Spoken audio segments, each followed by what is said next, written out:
What's going on, everybody? It's TheNidien. We got quite a bit to talk about here on this rainy morning here in West New York. The temperature went from 80 degrees to 20 to 40. It's all over the place right now, but that's what I kind of expected from March. I didn't expect 80-degree days and have to mow as it is, so you know, I'll just take it for what it is and take the weather for granted. Try not to take the weather for granted that we did get, because usually I'd still be shoveling right now and salting the driveways and all that other good stuff. But I've been kind of watching this Trayvon Martin case and how out of control it's got. And how people, this pretty much goes back to my sheeple of the world unite thing with the whole Coney thing. People just jumped on the bandwagon and ran with it, and I think this is the same thing here. People aren't stopping, you know, taking a step back and letting the justice system take care of itself, or the judicial system take care of itself. You got a lot of half the case, you know, you got stories on this side of Trayvon Martin being, you know, the perfect little kid. The media, the only pictures the media is putting out are pictures of, like, him 7 years prior or 5 years prior when he was like 10, 12 years old. They don't have any pictures of when he's 17. The parents aren't probably putting any of those out. Then you got, you know, how he was a good kid, yet he's been suspended from school for multiple reasons. He's, you know, it's starting to, the list is going up.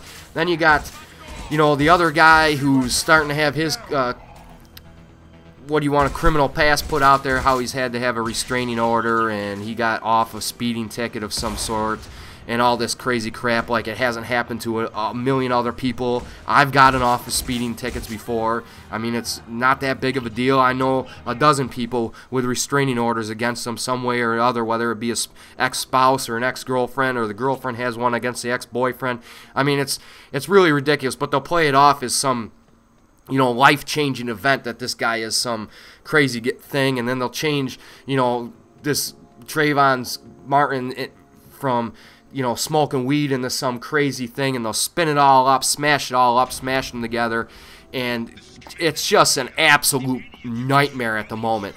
I've never thought I'd say this, but I think the feds need to step in, start putting gag orders out on people, find out who the leak is in the police station, take their job, throw them in jail, and get this thing corralled, take it up to the Supreme Court or some other court. But because right now there is no way this is going to a fair trial any lower than that. I mean, this needs to go way higher than that, and it needs to be taken care of, because it's gotten into big problems right now.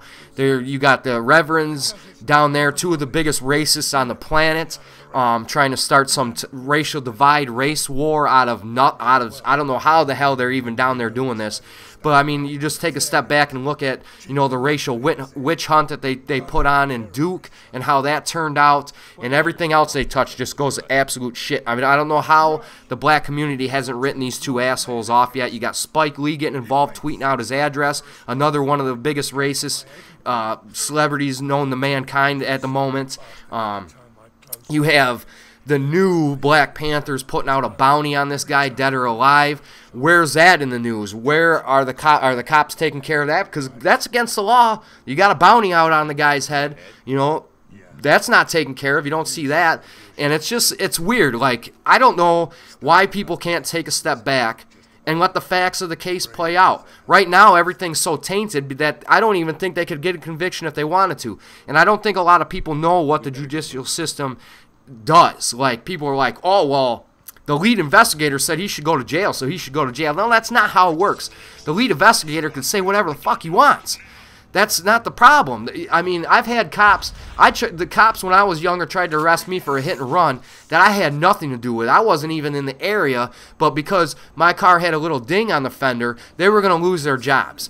So to put me in jail. So I had to go get a lawyer, all this crazy crap, and come to find out it was one of the cops' uncles that actually did it, and you know, everything all of a sudden was dropped and we moved on.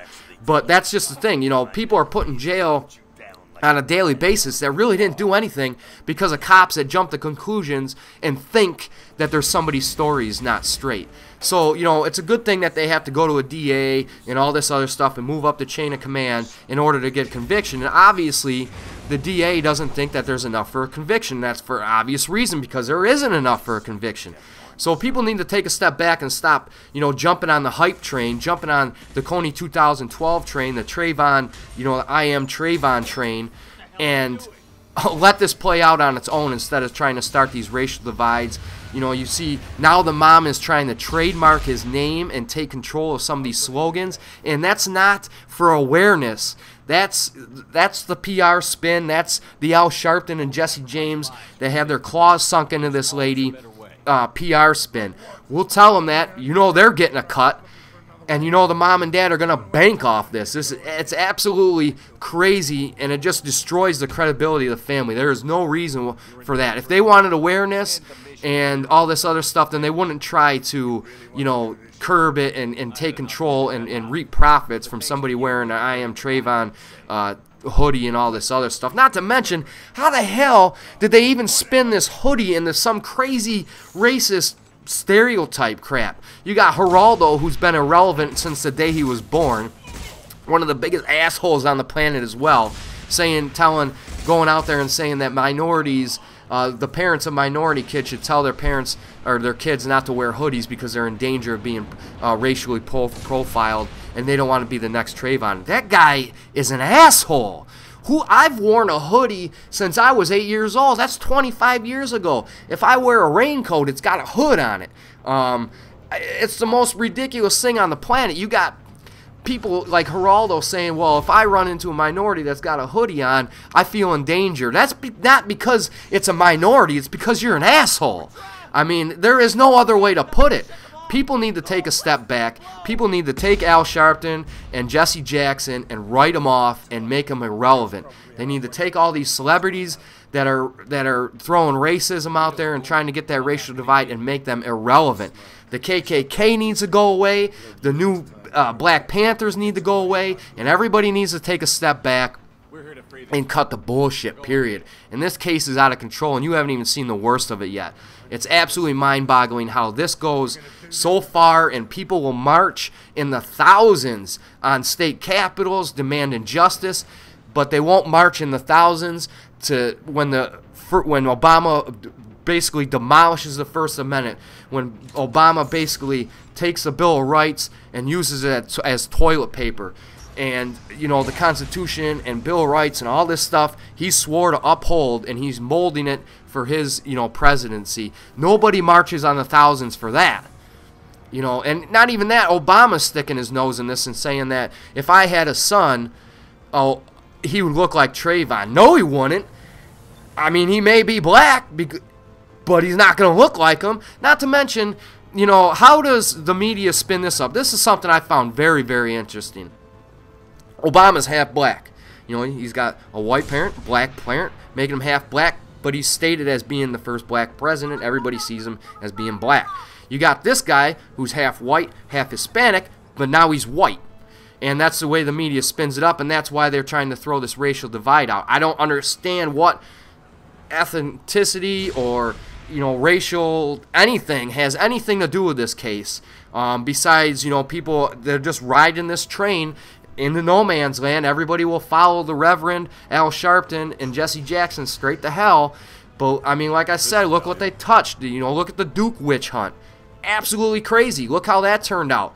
And, you know, they don't throw any apologies out there. They just slink back in their holes, collect their money, and wait for the next thing to happen. And this is exactly what's happening here. I don't know what your guys' take on it. I think I'm the type of guy who sits back. If the guy's guilty, he's guilty. If he's not guilty, he's not guilty. But I'm not going to sit here and start pointing fingers and go all crazy until all the facts are laid out. And right now, I don't know if we'll get all the facts. They need to release all the 911 tapes. They need to release any type of pictures of him being beat up.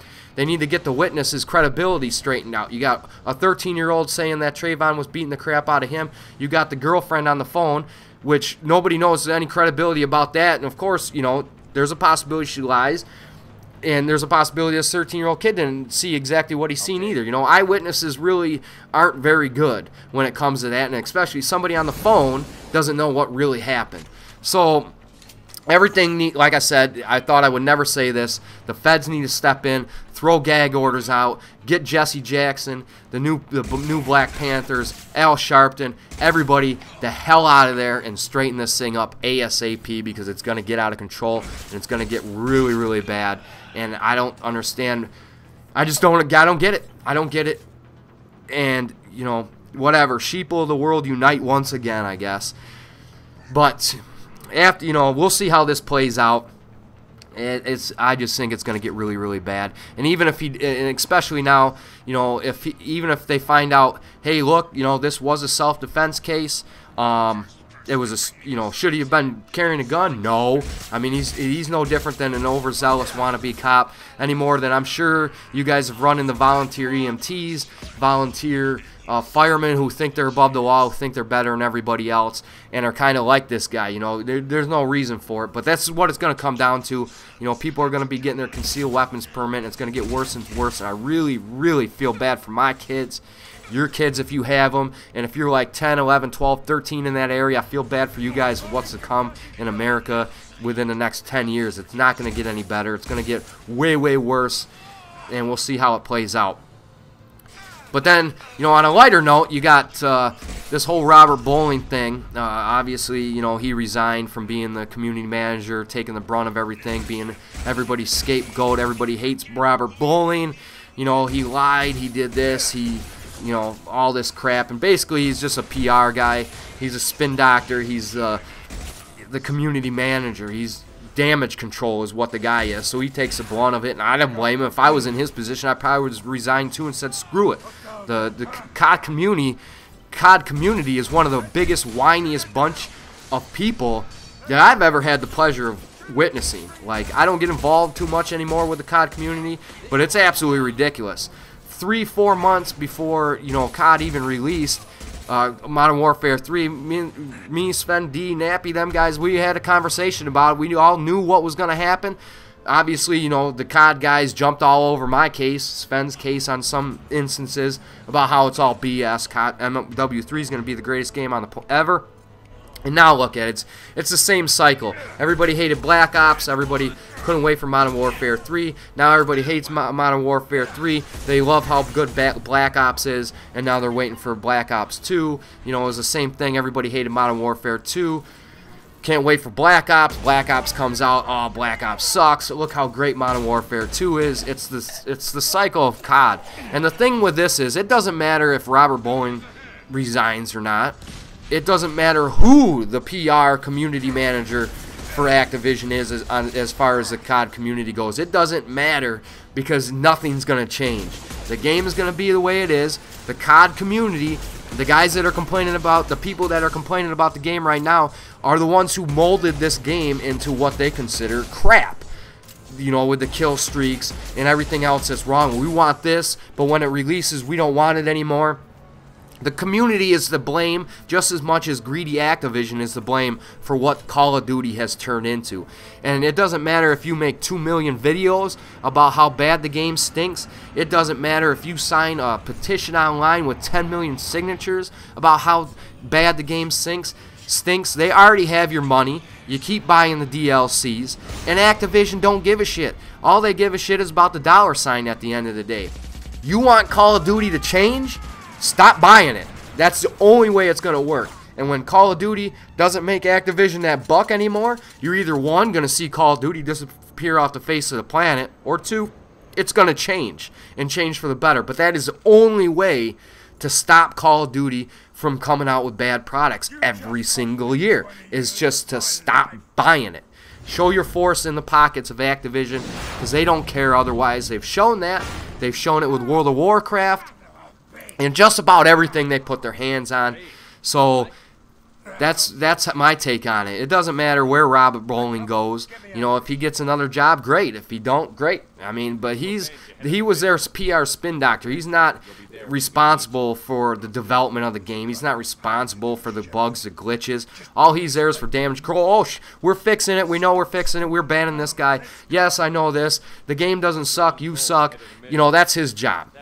And he probably just said, screw it, this is bullshit, I don't want to be a part of this anymore, and moved on. It's really that simple. Now everybody loves him.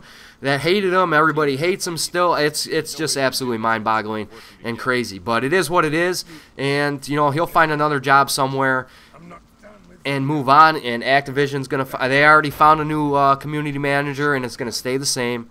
The next COD is going to be the same. It's going to be bitched about. It's going to be complained about. And then everybody's going to go back to Modern Warfare 3 and say, oh my God, I don't believe it. This game is great. and it'll just keep a vicious cycle until the end of time. But that's what I got for you guys today. So let me know what you guys think on the subjects. There's just so much crazy crap going on in the world. The world sucks, pretty much. So as always, guys, keep your heads up. Have a great day. Peace.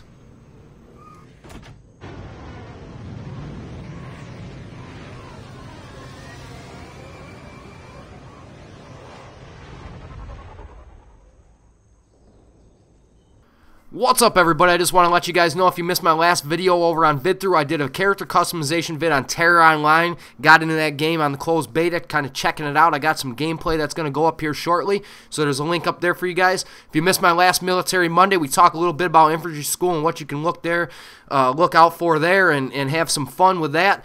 And as always, if you liked what you see, hit the subscribe button. Go over and hit me up on Justin TV, Facebook, and Twitter, and go over and check out the VSO Gamer and VidThru pages for a lot more stuff that I'm sure you guys are going to enjoy. So I hope to see you guys there soon, and as always, keep your heads up. Have a great day. Peace.